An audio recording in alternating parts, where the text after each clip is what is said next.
वाले दिनों में कैसे कैसे हशर बर्पा करने जा रही हैं। तो हम आगे बढ़ने से कबल आपसे गुजारिश है कि वीडियो को आखिर तक जरूर देखिएगा।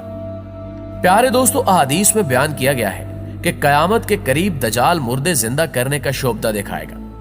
अगर उस दजाल की बात टेक्नोलॉजी पर मुनहसर है तो हम फिर इस मौजू पर बात करेंगे कि किस तरह एक मरे हुए इंसान को उसकी मेमोरी समेत दोबारा जिंदा किया जा सकता है।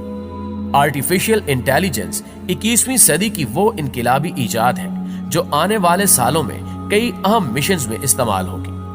वो चाहे हजारों साल पुराने स्क्रिप्ट पढ़ने का मिशन हो या कब्रों में दफन हड्डियों से डाटा निकालने की तैयारी, आर्टिफिशियल इंटेलिजेंस हमारी इस काम में भी खूब मदद करेगी। हम नहीं जानते कि डॉक्टर अलामा इकबाल किस तरह मुस्कुराते थे या भगत सिंह की मुस्कुराहट किस कदर दिलकश थी, लेकिन आर्टिफिशियल इंटेलिजेंस तमाम पुरानी तस्वीरों में जैसे जान डाल देगी। हम तारीख के उन भूले बिसरे किरदारों को भी अब पलक झपकते ही देख सकेंगे। आर्टिफिशियल इंटेलिजेंस टेक्नोलॉजी का यह कारनामा शायद अभी कुछ छोटा है, इसका असल कारनामा कुछ और है। दरअसल कबल मसीह से लेकर आज तक जितने भी लोग गुजरे हैं उनकी तस्वीर पेंटिंग्स की सूरत में हमारे पास मौजूद है। 16वीं सदी में जितने भी यूरोपीय बादशाह गुजरे उनकी बेगमात की तस्वीर, ये सब भी हमारे पास पेंटिंग की सूरत में महफूज है। आर्टिफिशियल इंटेलिजेंस इस डाटा को प्रोसेस करने के बाद इनके चेहरों की असल तस्वीरें हमारे स्पुर्द करेगी, जिससे हम जान सकेंगे कि पेंटिंग से हटकर वो लोग असल में कैसे नजर आते थे।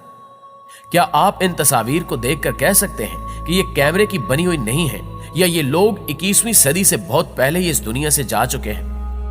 प्यारे दोस्तों, अभी आर्टिफिशियल इंटेलिजेंस के साथ हमारा दूसरा दौर शुरू हुए चंद साल ही हुए हैं, लेकिन 2050 तक ये टेक्नोलॉजी इंसानी अकल को शायद मात दे दे, और ये भी मुमकिन है कि इंसानी अकल आर्टिफिशियल इंटेलिजेंस के अंदर ही गुम होकर रह जाए।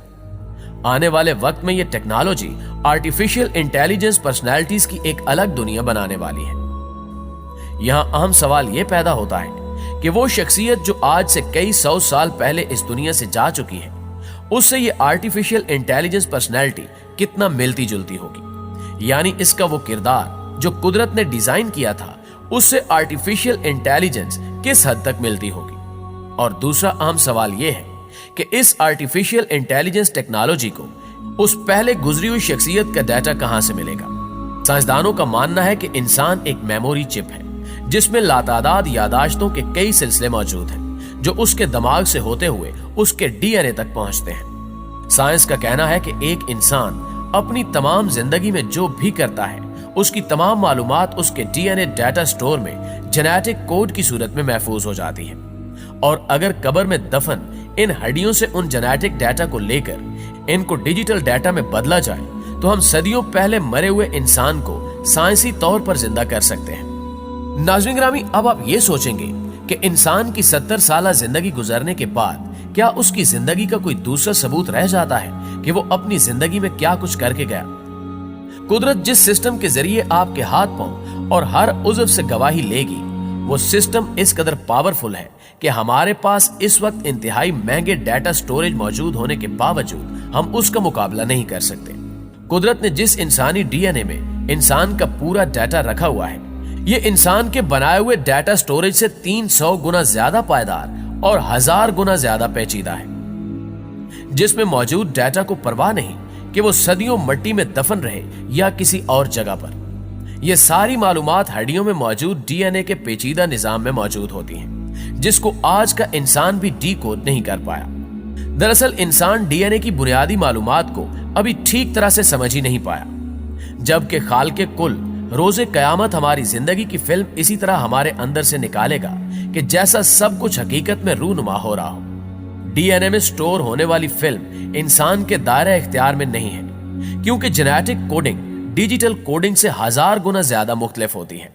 मुस्तकबिल में यह टास्क आर्टिफिशियल इंटेलिजेंस को दिया जाएगा, जो कब्रों और मज़ारों में दफन इंसानी जिंदगियों की तहरीरों को निकाल लेगा और 70-80 साल जिंदगी की तहरीर को इनकी हरकत करती तस्वीरों के साथ मिलाकर एक मुकम्मल आर्टिफिशियल इंटेलिजेंस पर्सनैलिटी डेवलप करेगा। यानी यह भी मुमकिन है कि कल को अल्लामा इकबाल उम्मत की एक नई तर्ज पर तरबियत के लिए एक बार फिर से मौजूद हो, या फिर कायदे आजम कौम की एक बार फिर तरबियत के लिए हाजिर हो। इस काम के लिए 2 चीजें बहुत अहमियत की हामिल होंगी, जिनमें से पहली 5G टेक्नोलॉजी है, जबकि दूसरी चीज आई लेंस है।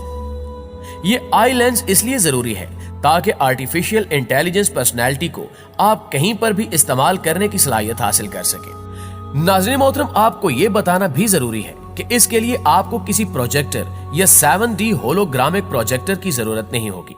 लेंस के जरिए मुतलका प्रोफाइल पर क्लिक करते ही आपके दादा नाना या कोई भी जो इस दुनिया से जा चुका है आपके सामने हाजिर हो जाएंगे। दूसरी जानिब 5G टेक्नोलॉजी इसलिए जरूरी है क्योंकि ये पर्सनैलिटी वर्चुअल होगी और इसका कहीं दूर एक मेन सर्वर मौजूद होगा जिस पर प्रोसेसिंग करके ये पर्सनैलिटी आपके पास पहुंचेगी, जिसके लिए आपको एक तेज तरीन 5G इंटरनेट की जरूरत महसूस हो सकती है।